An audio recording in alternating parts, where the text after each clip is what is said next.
Alors, les républicains et les démocrates du Sénat se sont mis d'accord mercredi sur un plan de partage du pouvoir.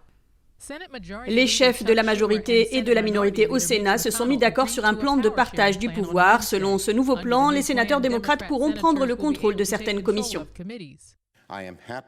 Je suis heureux d'annoncer ce matin que les dirigeants des deux partis ont finalisé la résolution sur l'organisation du Sénat. Nous allons faire passer la résolution au Sénat aujourd'hui, ce qui signifie que les commissions peuvent se mettre rapidement en place et se mettre au travail avec l'arbitrage des démocrates. Les deux partis ont passé du temps à trouver un accord car le Sénat est partagé à 50-50 et la route a été semée d'embûches depuis leur première assemblée en janvier. Désormais, les deux partis seront représentés à égalité dans les commissions. Le procureur général de l'Arizona poursuit l'administration Biden pour son gel des expulsions pendant 100 jours. Ceci après que le Texas ait déposé une plainte pour la même raison. Pourquoi l'administration Biden est-elle confrontée à un retour de bâton dans les États frontaliers? Réponse en images. Dans son procès, l'Arizona demande au tribunal de constater que la nouvelle politique en matière d'expulsion de Biden enfreint la loi fédérale et l'accord existant entre l'Arizona et le département de la sécurité intérieure. Le même motif a été invoqué dans la plainte du Texas qui a eu gain de cause la semaine dernière.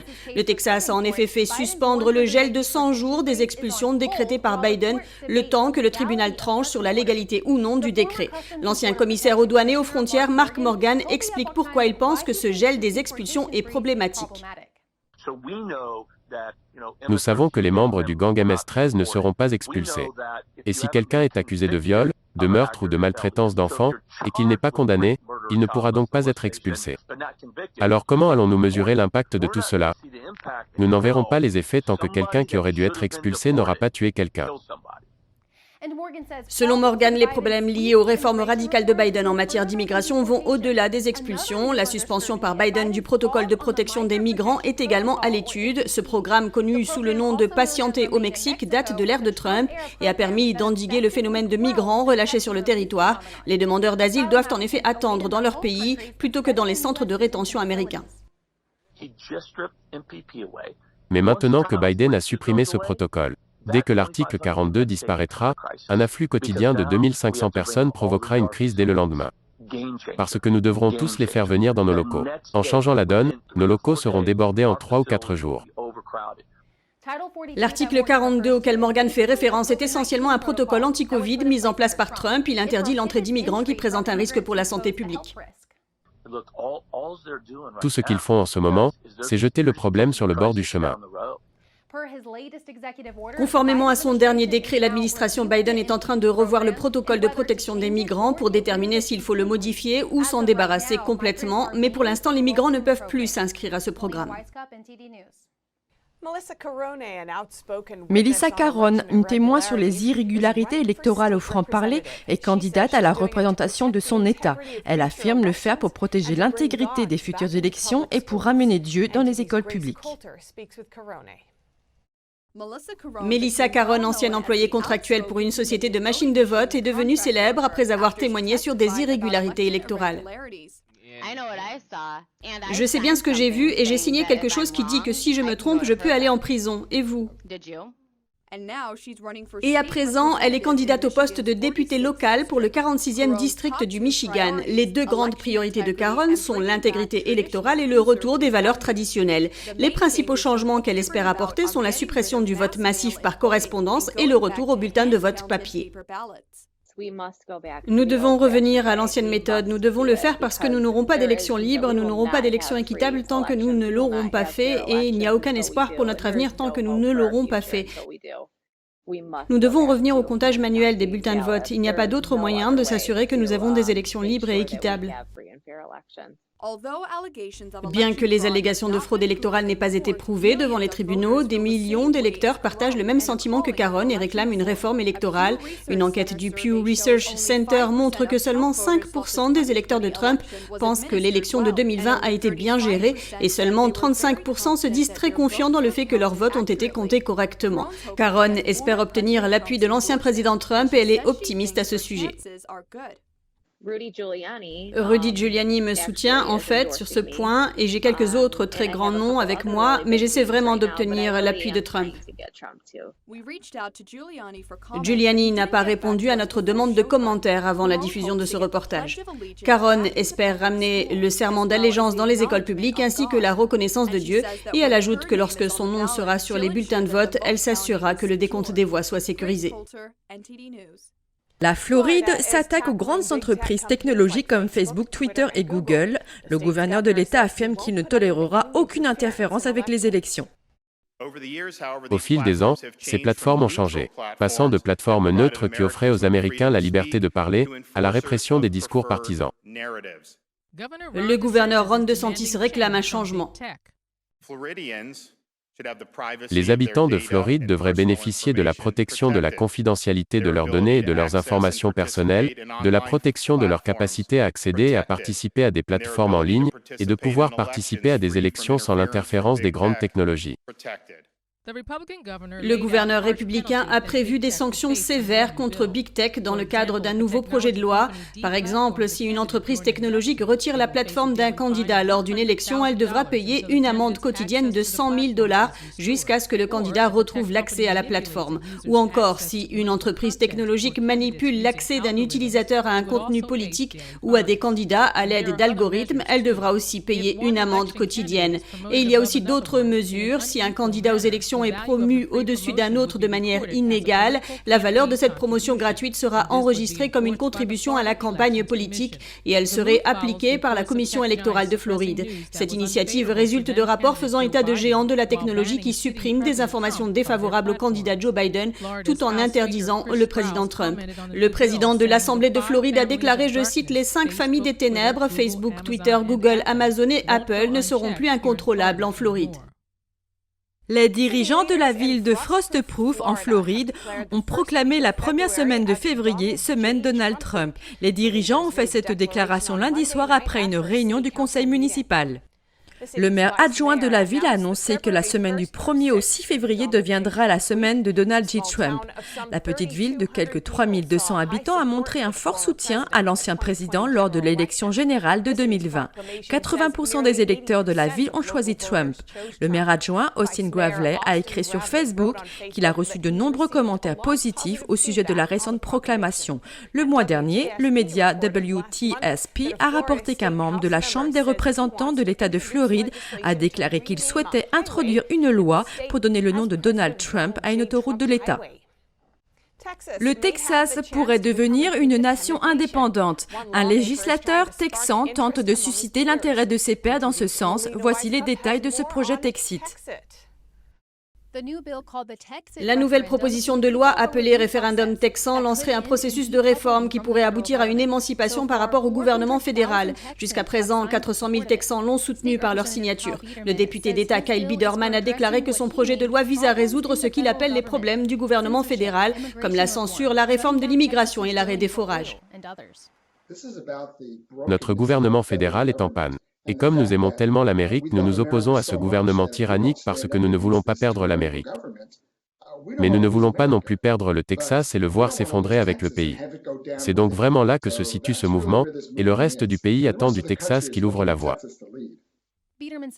Selon Biederman, d'autres États sont également mécontents du gouvernement fédéral mais n'ont pas de ressources comme le Texas où 95% des terres sont privées. Le Texas est également doté de ressources énergétiques et constitue la 9e économie mondiale. Biederman prédit que cette discussion qui commence au Texas suscitera l'intérêt d'autres États américains. Ce serait un miracle si le gouvernement fédéral voulait juste nous écouter. Et il réglerait certains des problèmes qu'ils ont là-bas et reviendrait à leur propre rôle de gouvernement, limité, et non devenir un gouvernement central qui domine le reste des États. Cela est totalement contraire à la Constitution. Et c'est ce qui fait basculer les États-Unis. Il précise que ce projet de loi ne vise pas à déclencher une guerre, mais plutôt à amener l'Assemblée législative du Texas à évaluer les avantages de la présence du Texas dans la nation ou les avantages de l'indépendance du Texas. Un petit sondage a été publié sur Twitter, et il a révélé que 84% des sondés étaient favorables.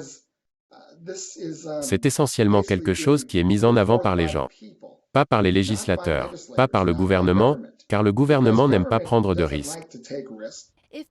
Si le projet de loi est adopté, les Texans voteront en novembre pour savoir s'il faut envisager la transition du Texas vers l'indépendance. Black Lives Matter est en lice pour un prix Nobel de la paix, mais selon un ancien professeur de l'Ivy League, cette nomination est en fait un moyen de donner une légitimité au marxisme.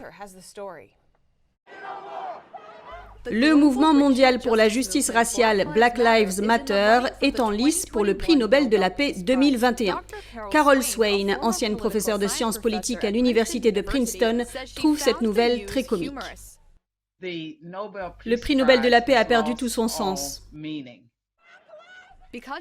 Selon elle, la notion de paix est à l'opposé de ce que les BLM représentent. Les fondateurs de Black Lives Matter sont des marxistes autoproclamés, comme le dit Patrisse Cullors, l'une de ses fondatrices. Moi-même et Alicia en particulier, nous sommes des organisatrices qualifiées, nous sommes des marxistes expérimentés. Et un marxiste de formation, ce n'est pas quelqu'un qui a lu des livres sur Karl Marx, c'est quelqu'un qui a étudié les tactiques, qui a appliqué les tactiques. Un marxiste expérimenté, cela résume tout. Peter Heide, le législateur qui a désigné le mouvement BLM au prix Nobel, souscrit également à l'idéologie marxiste. Il est membre du Parti socialiste de gauche du Parlement norvégien. Dans sa lettre de nomination, il a écrit qu'il a nommé le BLM pour sa lutte contre le racisme et la violence à caractère racial. Mais Swain affirme que cette nomination est une tentative de normalisation et de légitimation du mouvement et du marxisme. C'est donc un mauvais message pour notre monde et en particulier pour les jeunes noirs, car les communautés sont tellement dévastées par la violence et le crime, et cette nomination leur dit en quelque sorte que ce comportement est acceptable. Le média Axios a indiqué que les dommages causés par l'émeute du Black Lives Matter en 2020 sont les plus coûteux de l'histoire des assurances, avec un coût de plus d'1 milliard de dollars. Swain fait néanmoins la distinction entre les personnes qui ont participé pacifiquement aux manifestations et l'organisation mondiale du BLM et ses fondateurs, car beaucoup de ceux qui soutiennent BLM ne savent pas de quoi il s'agit vraiment. Swain encourage les gens à apprendre la vérité sur l'organisation et sur le marxisme. Nous avons tous intérêt à connaître la vérité et à œuvrer pour un monde meilleur. Cela ne viendra pas du marxisme, cela ne viendra pas des Black Lives Matter. Parmi les autres nominations pour le prix Nobel de la paix 2021 figurent l'ancien président Trump et son conseiller Jared Kushner, qui ont négocié de nombreux accords de paix au Moyen-Orient. Le prix sera décerné en octobre. Un groupe d'activistes progressistes et de sans-abri a occupé de force un hôtel dans l'État de Washington, exigeant que le comté paye pour des refuges d'urgence. Nous avons parlé avec une conseillère municipale au sujet de cette prise de contrôle. Au moins 7 personnes ont été arrêtées pour avoir occupé de force l'hôtel Red Lion à Olympia, dans l'État de Washington, dimanche dernier. Un groupe baptisé Un logement maintenant, composé d'activistes et de sans-abri, occupait 2 étages de l'hôtel. Certains des militants ont payé pour une nuit, mais ont ensuite refusé de partir, exigeant que le comté de Thurston utilise les fonds fédéraux pour payer les chambres d'hôtel pour les sans-abri. Selon un communiqué de presse de la ville, certains des 35 militants étaient armés de haches, de matraques et de couteaux. Un employé aurait été violenté, provoquant la fuite du personnel de l'hôtel au sous-sol jusqu'à l'arrivée de la police. Le média local Olympian rapporte que l'organisateur du mouvement Un logement maintenant fait partie d'un groupe appelé l'Entraide anarchiste d'Olympia.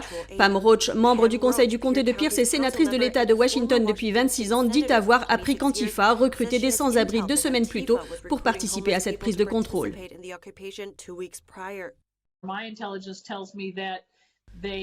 D'après les renseignements que j'ai obtenus, ils sont allés dans des campements de sans-abri pour essayer de recruter des gens et ils ont pu recruter des jeunes pour participer à la prise de contrôle de cet hôtel avec le soutien d'Antifa.